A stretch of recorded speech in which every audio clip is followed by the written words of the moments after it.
A quick update. It's the most important thing we're talking about in the Matt Murphy Show today. There's a Sault Ste. Marie in both Canada and Michigan. We've just established this. They're right across the, street from one another, river, lake. Are there moose? I suppose that there are. There's a lot of snow up there, and at least I'm pronouncing the start of the damn thing correctly. It's Sault Ste. Marie. Not spelled that way. Spelled salt, but they pronounce it Sioux. I don't know why. Once again, ask Hand about all this Canadian stuff. I don't know. He knows. He's from up that way. It's my understanding. And some say Boston, some say Canada. Who knows? It's a mystery. Same thing. It's the same thing, really. 615-737-9986 if you'd like to be a part of the show. Jackson, it's official, and it's not even close. Weaver wins. Yeah, not surprising. I mean, when you got a preacher pooting in people's faces and claiming it's a part of the Lord's work, then you're going to win Nincompoops in the news. I mean, it's called Nincompoops in the news, for goodness sake. Yeah, and the name of the town is Limpopo, but it's probably Limpopo. We're going to go with Limpopo. Limpopo. Hello. I'm the Reverend of Limpopo. How may I help you, son? Would you bend over? Thank you. Is there a stepladder involved? I would think there's... Or are they putting their nose up to the... No, you got to kneel. No, he sits on them. He sits on them. So he's not a large fella. No, he's skinny fella. He's skinny preacher. It's a bony butt. Well, thank goodness for that. Small favor. This is the type of... You don't get this anywhere else, folks. You think Dan Mandis is talking this way? No, I don't think so. This is hard-hitting. This is hard-hitting news right here with the poots and the preachers. 615-737-9986. I told you that we were going to be hard-pressed to talk about serious matters, but we're going to try to get back to it. Federal AI regulation may be coming. I got that story on the docket for the last hour. And I still have some immigration stories to tell you about. But first, Tony's been holding for some time. John, you too. Hey, Tony, how are you? You guys are crazy today. Man. I'm loving this. It's insane. I'm telling you, everything from Father Flatulence to it's just too good, y'all. Too good. Father Flatulence. Hi, I'm Father Flatulence. This is my colleague, Pastor Poots. What about Reverend Rippet? And then somebody said something about he's going to spread them around. I about fell over. You guys are killing me. That's good. Hey, first thing first, kind of serious note. Today, 45 years ago, I was on KHOO in Waco, Texas, and read the rip and read that John Lennon was killed. Oh, that's right. It is the anniversary of his death. 45 years ago. 10 years later, Rickenbacker guitars came out with a signature model, and I bought one. It was delivered to me on what should have been his 50th birthday. Well, I ordered it on his 50th birthday, and it was delivered to me on 10 years after December 8th. And that guitar has never been played, and it never will be played. Its silence is my tribute to the silence of a madman. Yeah. And, yeah. Anyhow, wanted to tell you, or I wanted to ask you, we talk about the national debt. Everything's national debt. When I owe a debt, I write a check to somebody. Who is it that we owe this money to? We owe it to ourselves, essentially. We overextend by rolling over Treasury bonds. Okay. And we regularly have to pay off those Treasury bonds, and we let new Treasury bonds. So they're constantly rolling over. So we're writing hot checks to ourselves. Yes, essentially. Or other countries will buy the Treasury bonds, or businesses. I mean, Treasury bonds are good business because of the good faith and credit of the United States. I mean, there's plenty of people that are willing to buy them. So the world is not on a gold standard anymore. We're on a credit standard. You got it, brother. Fiat money it's not going to work either. By the way, it's just not. Maybe I don't know. We get the farting friar to go into Fort Knox and do a little magic. You know, I saw an interesting thing on Fort Knox. Do you know that there's only been 2 visits to Fort Knox, Tony, in its existence from outside people? And really? one of them happened in the 1970s because people were convinced that there was no gold there. And so during the Yeah, I've Nixon heard that for administration, years, yeah. and then in 2017, I think it was Steve Mnuchin, the Treasury Secretary, went in because Trump was getting a lot of, hey, this gold isn't real. And so Mnuchin went in there and confirmed that the gold was still there too. Wow. Okay. So how much? Well, Not enough to cover all these hot checks. No, hell no. Although the claim is if they reset that money is set at like 1974 prices or whatever, and if we reset it and recalibrated it to the 2025 standard of, I think it's like $4,000 an ounce, that it would, then we could then utilize that money to cover our debts. Not that we would want to, because then we wouldn't have any gold. Yeah, I mean, we'd have to pay that gold to ourselves. Right. or well, not necessarily ourselves, to the Treasury bondholders, which can be confused. Japan. So Japan holds some of. I think Japan is the largest bondholder of other nations. China has some of it. Japan has more of it. And I heard where Japan was dumping Treasury bills too, which. Okay. I don't know if that's true or not, but one way or the other, I'm in over my head now for sure. Well, I mean, me too. I think I've gotten to the arena where I'm just making stuff up. Watch him, Weaver. Don't let him pull that on you, man. No, he's my monitor. He's my hall monitor in there. He won't let me pass if I start making this stuff up. Tony, thank you for the call. Yeah, so it's Treasury bonds, and they're constantly rolling over. Right, they're constantly rolling over.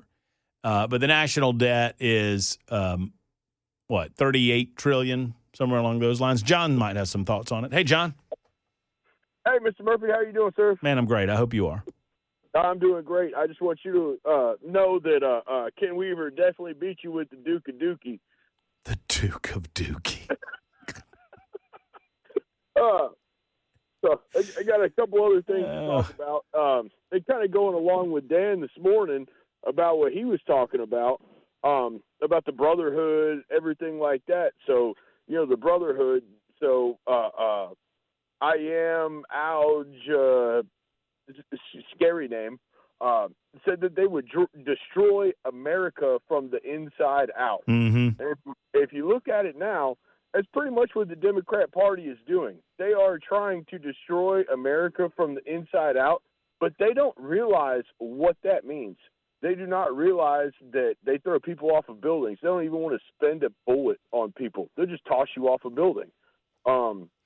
Yeah, I admit, John, that I have a macabre sense of humor, but one of the more hilarious aspects of the last couple of years, the politics of the last couple of years, would be the LGBT community coming out in favor of Hamas. Exactly. Like you understand that if you came out as gay in these countries where Hamas runs roughshod, they wouldn't ask any questions. They would kill you. They wouldn't even waste the money on a bullet. They would throw you off a building. Right. Yep. They wouldn't even waste the money. It's the detriment of America is what they want. The Ilhan Omars, the Ossia Cortezes, they want us to be destroyed. I don't see how these people even will vote that way, how they even think that way. Now, hey, man, it's all cool. I used to not even want to be around gay people, but now I'm accepting of them. But the fact that they vote that way, the people that they want to protect want the death of them. That's the part that I don't understand. It's and also something I don't understand, sir, is I know you talked about this the other day. I listen to you every day. You talked about this the other day about the smugglers. We call them a terrorist organization, the drug smugglers that are coming from South America. Mm-hmm. They're trying to smuggle drugs. They're trying to do the best for their family. What we are doing by killing their parents is we are making terrorists. We are making terrorists because we killed their dad. What are they going to do when they grow up? You know what I mean? Do you have any insight on that? I'm going to shut up and I'm going to listen to you. Do you have any insight on that? If we kill their parent when they're just trying to make money, what do you think their kid is going to want to do to us? And I'm going to get off the phone. I'm going to listen to you, sir. Yeah. Okay, John. So it's a pseudo-terrorist organization, and I don't I understand the terroristic designation of the drug cartels because the process and the thought process is that the actions that they are undertaking, that they know that these actions are going to lead to the death of Americans through overdose because of the narcotics that they're transporting from wherever they're coming from into the United States of America. But I have a difficult time thinking of them along the same lines as I think about traditional terrorism. Traditional terrorism or radical Islam or fanatical religious-based terrorism, primarily rooted in the Middle East and directed toward infidel nation. I mean, it comes from what some would call a normalization of Islam. Some would call a radicalization of Islam. I don't look at those groups the same way. I think that those individuals that are running drugs, while I understand the designation, I consider them different than the religious fanatics that want to blow themselves up to receive the ward of 72 virgins and, do so because of the infidel that they wish to subjugate, convert, or kill. Those are fanatics, and their fanaticism is based in a religious faith that I think is antithetical to the values and the concepts of the United States of America. We allow, despite recognizing that aspects of the faith that is it, I mean, this is my opinion on it. There are aspects of the Nation of Islam or the faith of Islam, not the nation. That's more of a political organization, that are contrary to the values of our country.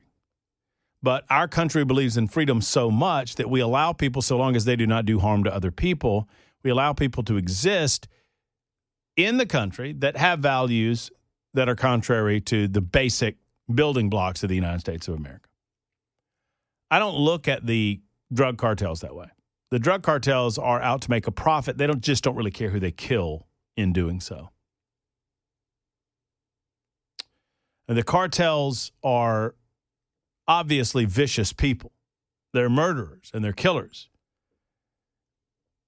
But I suppose that I can easily see why some people would say that rises to the level of terrorism. I don't look at it the same way as I look at Islamic terrorism or even political-based terrorism more broadly. They're out to earn a living, and they're doing so in a very hardened way, and they don't really care who they kill to get their money. In so much as your question is concerned, I don't care about their kids. I don't. If they radicalize themselves and want to do harm to the if they want to do harm to the United States of America, we'll have to kill them too.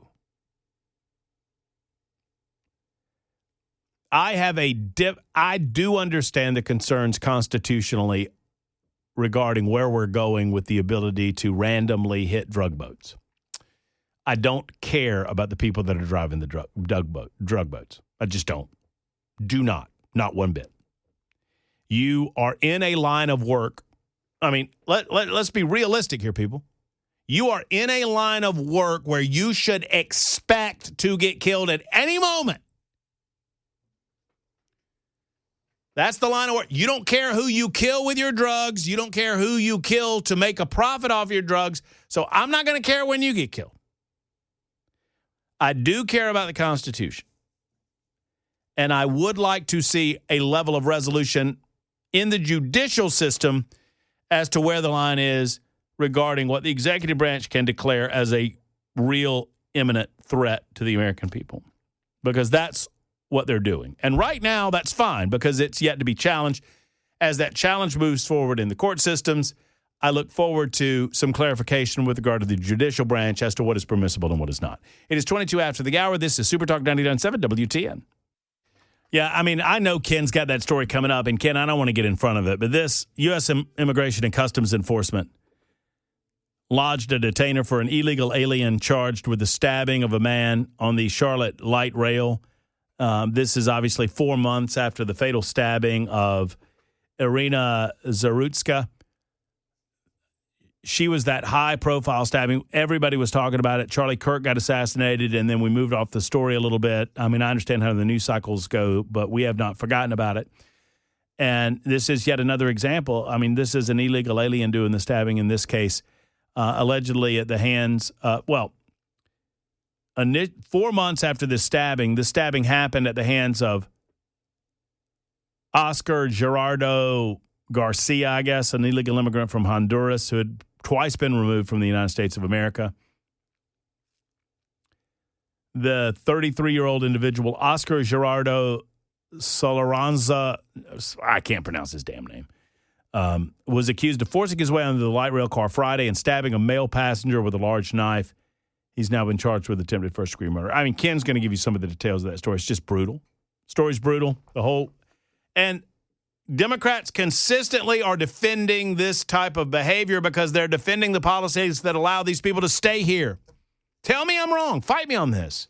It's ridiculous. Tough love. Get them out of here.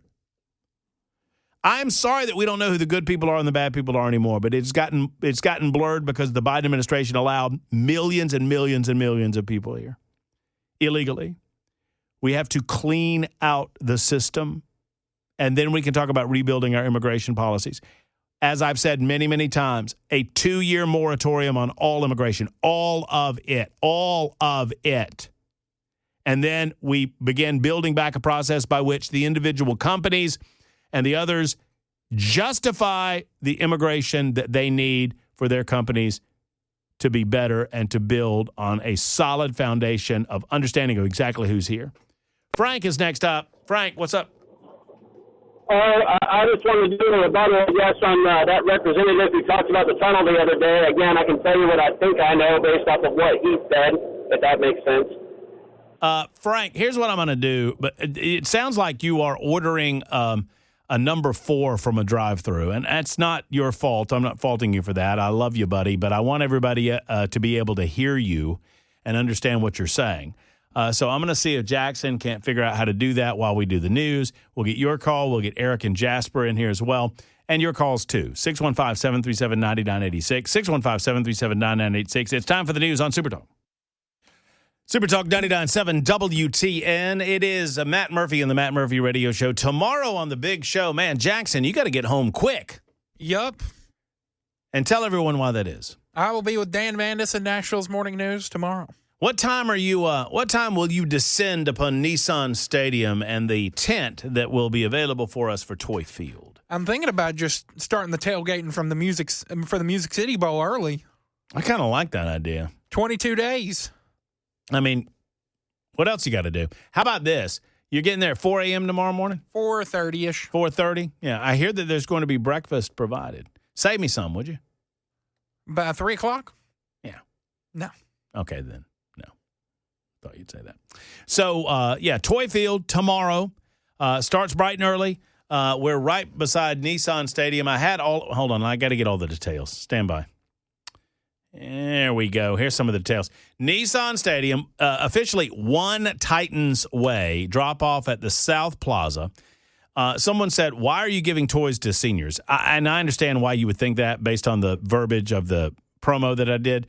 We're not giving toys to seniors. What we are saying is bring a new unwrapped toy for the children. It's the Salvation Army Angel Tree, so they'll have a happy Christmas morning. But they're also, if you choose to do so, you can buy a gift for a senior, and you can give the gift to a senior because they're also going to gather those gifts together and go to the nursing home facilities and other assisted living facilities where maybe older people do not have loved ones to come and see them during the holidays, and they want to do that. So tomorrow starts bright and early. I mean, Dan will be there at 5 a.m., but we'll be there all day. It says 6 a.m. to 6 p.m. on my sheet, but I think that's a little rough on Dan and myself, right? I mean, that's kind of rude. I mean, Dan will be there at 5. I'll be there till 7. Well, Dan might already be there. Yeah, that might be the case. Yes. Mm-hmm. I know that he's very excited about you being there, Jackson. He told me so. It'll be fun. Be nice to him. He's not like me. I'm a rough, unmolded, unshaped piece of clay. You can hit on me and beat me up and throw me against the wall, and I'm just a lump. Mandis is a delicate, delicate flower that could precious in our sight. But a wisp of wind could destroy all that is Nashville's Morning News. With great power comes great responsibility. Correct. I will let you down. I'm looking forward to it. I'm looking forward to the stories. I'm looking forward to you telling me, man, oh, man, I thought you were a diva. Those words will come out of your mouth tomorrow. You will say to me sometime around 2:40 and 5 in the p.m., man, Murphy, I thought you were a diva, and then I met Mandis. And at 2:35, I will look at Matt and say, did you bring me a monster? Oh, I'll bring you a monster. Please. I'm going to need it. All right, I got you. Frank is next up. Frank wants to talk about the tunnel. Frank, thank you for holding. How are you? Not bad. Thanks for taking my call. Frank, you sound so much better now. I love this so I can hear you well. Talk to me. All right, so that representative was talking about how the entire tunnel is going to be waterproof because of the 1-inch space on the backside of the tunnel that's going to be filled with epoxy. So I just kind of have a lot of doubt, a couple of things on that. So that drill that's going to be, tunneling through, I doubt that thing is gentle. So I agree that the epoxy likely will be able to seal at least the portions of the tunnel they want to seal, but I doubt it's going to get as far enough to, close all the areas that were impacted by that drilling, meaning those cracks are probably going to go further, reach farther than just the immediate location of the tunnel. The second is, from what I know about most epoxy, it hardens. Well, that tunnel is going to continue to expand and contract over time from just weather and whatever, just the movement of the earth. So it's going to cause, cracks and breaks and piping on the backside of that tunnel. And that could cause the same issue where water is going to be going places it wasn't going before. And the representative said, well, we'll be able to hold the contractor accountable if something goes wrong. Maybe, except for it's all underground. And so it's going to be extremely difficult to have some sort of incident occur from something underground, from water maybe passing one place or another place, and being able to say definitively that the contractor caused this. And you got to know that contractor is going to be doing their very darndest to ensure that it's not put on him or her. Does that all make sense what I'm saying? I mean, yeah, I understand what you're saying, yes. So that was it. I also had another question, if you could take my question. Well, I mean, no, I can take any questions you want. So the question that I don't pretend to have the knowledge that individuals above my pay grade have on this matter, right? But Sure. I'm just trying to use a certain level of common sense. So even if we suggest that state officials aren't doing their due diligence, all right, and I might grant you that because I don't really have a lot of trust in government or politicians, although I'd say maybe more locally than I do nationally. But even if I told you that the state government and the engineers within state government, within the state DOT or whatever the managing agency is over the environmental concerns that exist about the tunneling, even if they have fallen asleep at the switch, why in the world, and maybe it's just that they're dumb too, why in the world would the engineers that put together this technology, that is quite fascinating technology in it, I mean, what they were able to do in Las Vegas is pretty special. And I understand Las Vegas is very, very different than Nashville.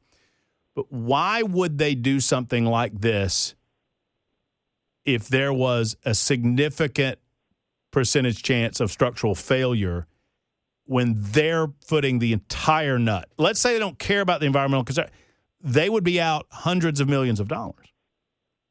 Well, I'm not really suggesting structural failure. I think the tunnel will work, but I guess a lot of folks' concern is the water. I do think water is going to be more of a challenge than they think, so I think they can wash that out with the prices that they pay for people to use it. So is the concern that this will cause pressure within the system elsewhere and that will create flood zones that don't currently exist? I'm saying you have a greater chance of something happening akin to like the the Corvette Museum. You know, you're Like now sinkholes and introducing whatnot? flows and pathways and caverns and other here's and there's that could result in other failures that could impact people. Like I think I made the analogy last time. It's kind of like the fracking deal. So like when you bust holes in things, all of a sudden there's going to be new pressures, new flows that could cause some collateral here's and there's that could be upsetting some people's lives. Probably low on the percentage deal, but it's just a kind of a reality in the nature when it comes to construction and such, if that makes sense.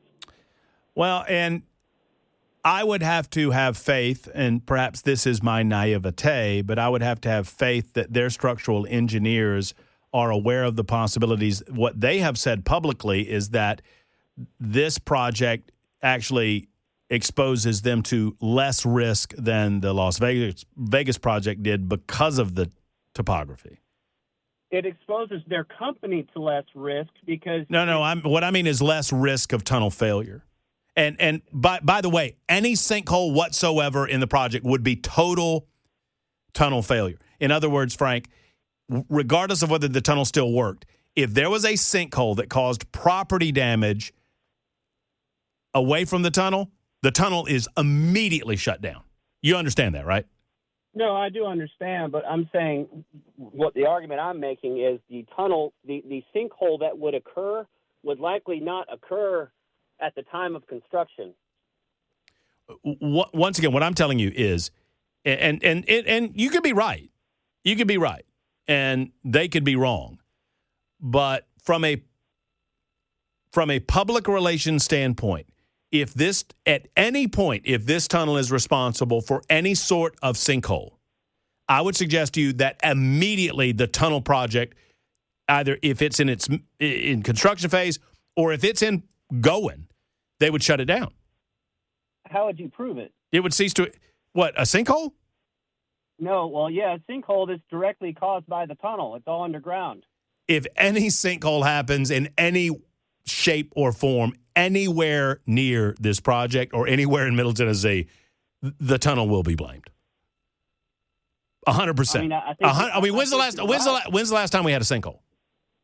Well, I got the Corvette Museum. There's active sinkholes up there in Fort Campbell all the time. There's sinkholes around the Corps of Engineer dams. You know who got blamed on the Corvette Museum sinkhole?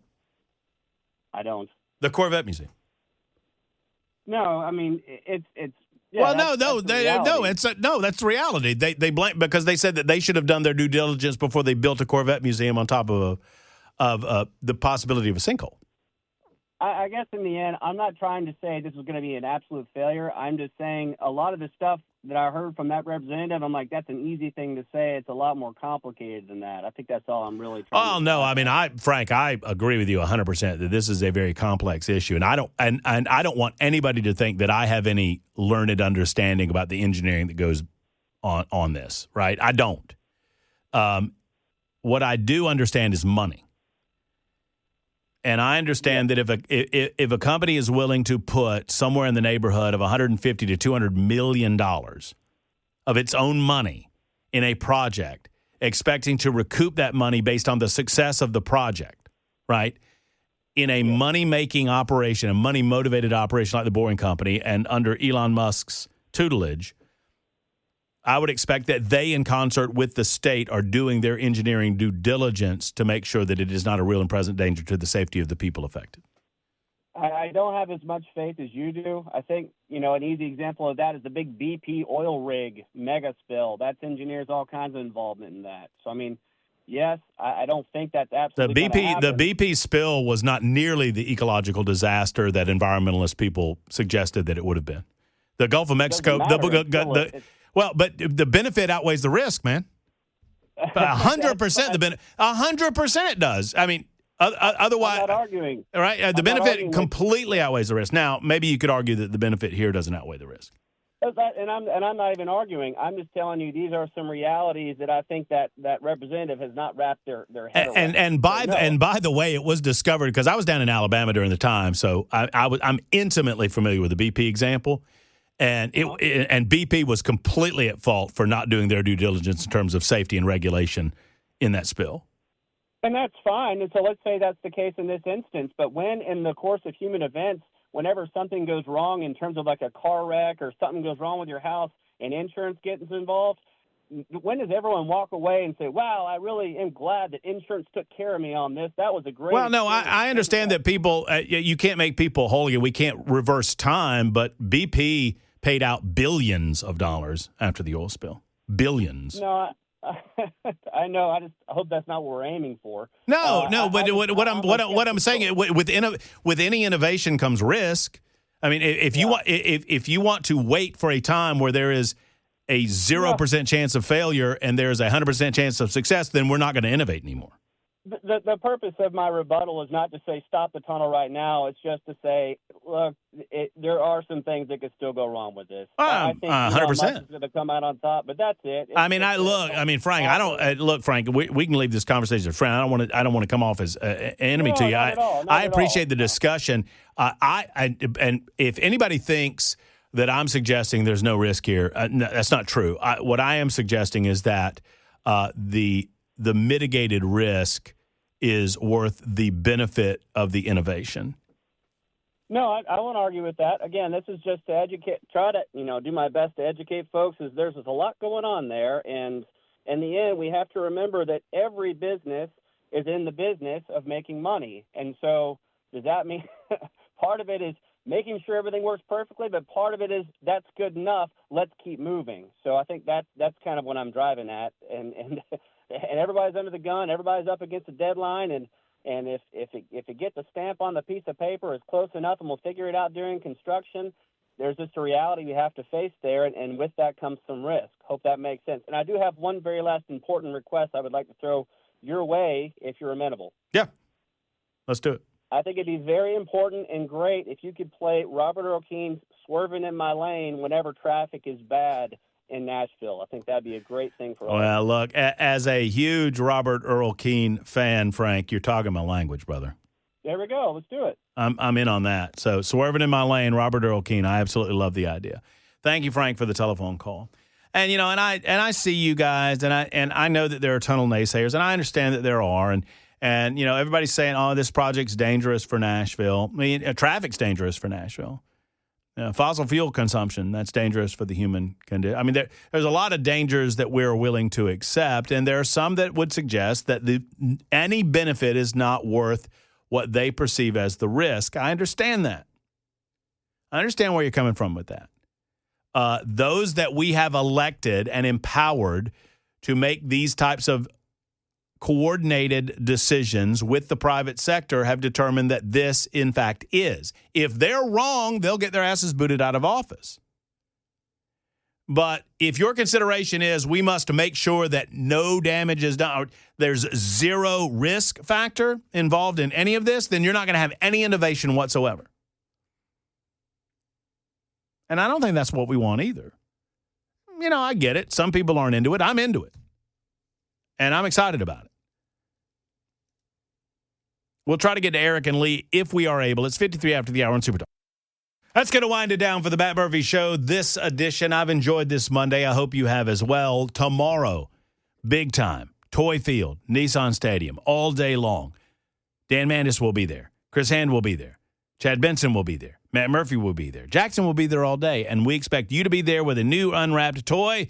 We'll see you tomorrow, friends. Mark Levin is up next. Until next time, hug your loved ones. So long, everybody.